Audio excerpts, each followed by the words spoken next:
Selamat malam pemirsa. Assalamualaikum warahmatullahi wabarakatuh. Waalaikumsalam. Waalaikumsalam warahmatullahi wabarakatuh. Dari ruang peraduan di Pematang Siantar, kita masih melanjutkan acara tanya jawab mengenai kelapa sawit. Memang kita dengan zona waktu yang berbeda-beda ini, Mas. Kita di dalam suasana gelap, sisi bumi yang lain. Mas Dika di siang hari, Mas. Buktinya terang itu belakang kebunnya, Mas. Iya, Kita kok gelap itu ya, Mas Imuh ya?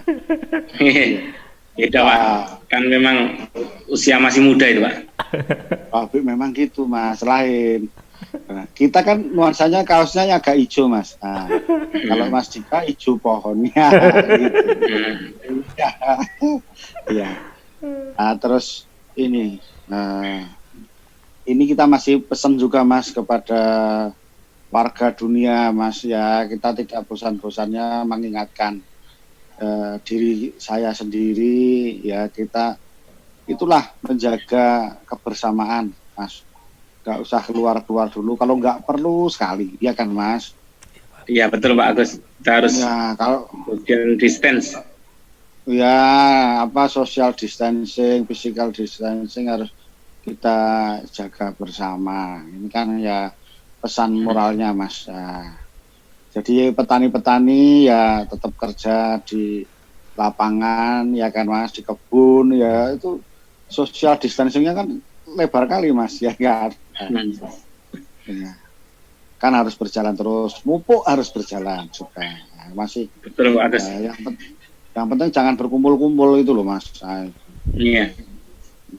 Ini ada pertanyaan dari biasa netizen.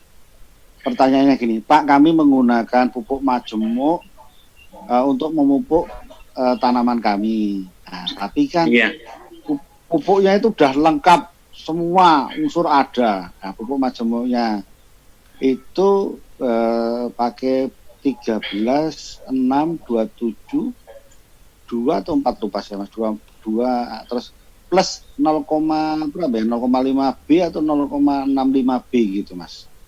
Iya Pak. Nah itu, tetapi kok ini ya, tanaman saya masih menunjukkan gejala boron, apakah memang dosisnya kurang ya gitu, Mas? Gimana itu penjelasannya? Iya Pak Agus, ya mungkin biar kita ketahui bahwasanya pupuk boron yang dimasukkan dalam pupuk NPK ini berimplikasi baik, terutama memurahkan biaya taburnya. Tetapi perlu kita ketahui, kita harus tahu berapa dosis tabur yang dilakukan yang berbarengan dengan majemuk. Kan seperti halnya gini Pak Gus. Jadi kalau dosis rata-rata kebutuhan boron itu setidaknya 100 sampai 150 gram dalam bentuk boron Pak Gus. Kalau borat itu kan gitu. Nah, kandungan borat sendiri itu mengandung sekitar 45% B2O3, itulah yang boratnya kan Pak Gus.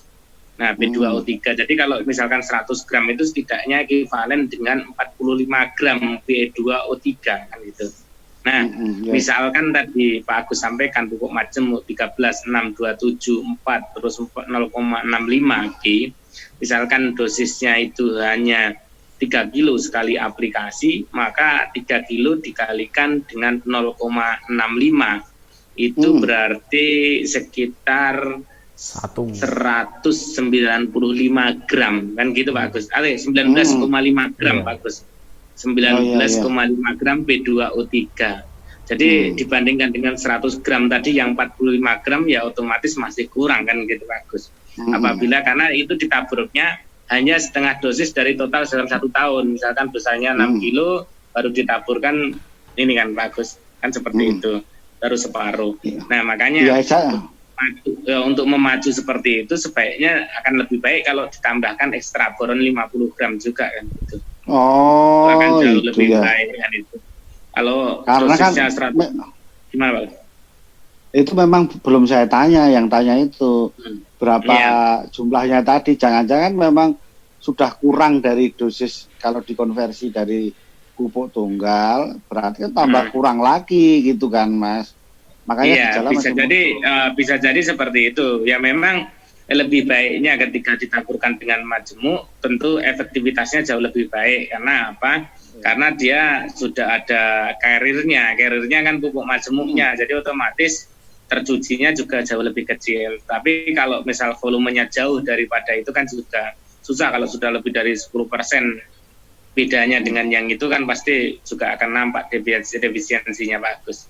Apalagi di tanaman muda, tanaman TBM, menginjak tanaman muda itu kan membutuhkan boron yang tinggi Pak Agus untuk memunculkan pelepah yang baru kan gitu. Iya, tapi gini loh Mas Imo, saya masih bingung juga yang pupuk majemuk ini. Kalau boron kan biasanya kan aplikasinya kan paling dekat dengan ini Thomas, dengan tanaman, bahkan kadang di dekat ketiak itu atau dekat kali dengan pangkal. Kalau pakai majemuk itu berarti jauh gitu kan Mas. Apa mungkin tapi mau sebenarnya bagus, ini harus kita kembalikan ke kitanya. Kenapa kok boron ditabur di pelepah? Kenapa boron dilakukan di ketiak pelepah maupun diletakkan dekat pangkal? Itu sebenarnya tujuannya supaya rilisnya pelan-pelan kan gitu bagus. Dia masuk ke dalamnya karena volumenya cuma kecil 100 gram, jadi apabila ditabur secara merata juga banyak yang hilang, tercuci dan kemana. Makanya diletakkan di ketiak, maka yang ketika hujan dia akan turun pelan-pelan kan gitu bagus. Dan yang menyerap juga akar juga kan gitu, yang dibawa ke sumber tempat di atas kan gitu, bawa ke tanaman.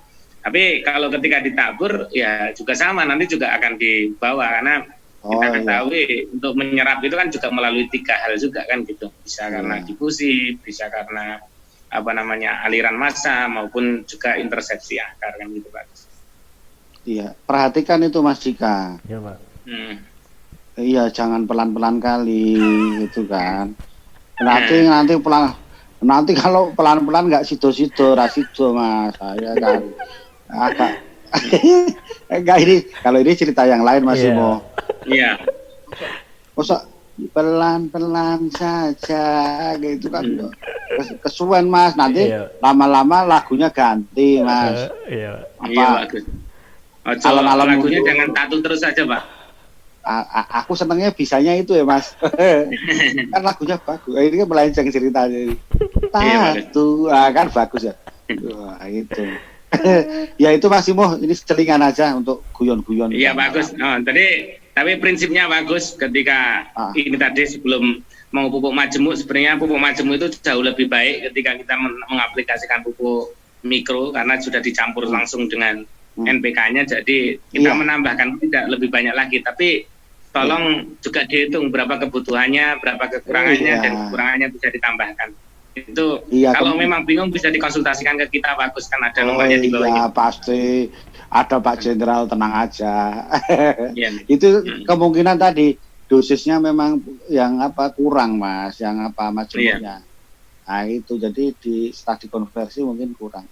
Makanya perlu pupuk tadi boronnya ekstra tadi kan Mas. Iya bagus. Oke, mudah-mudahan ini bisa membantu diskusi kita ini. Oke ya Mas ya, untuk malam ini kira-kira sugeng dalu, sugeng istirahat. Sugeng dalu Pak, sama-sama Pak. Assalamualaikum warahmatullahi wabarakatuh. Waalaikumsalam.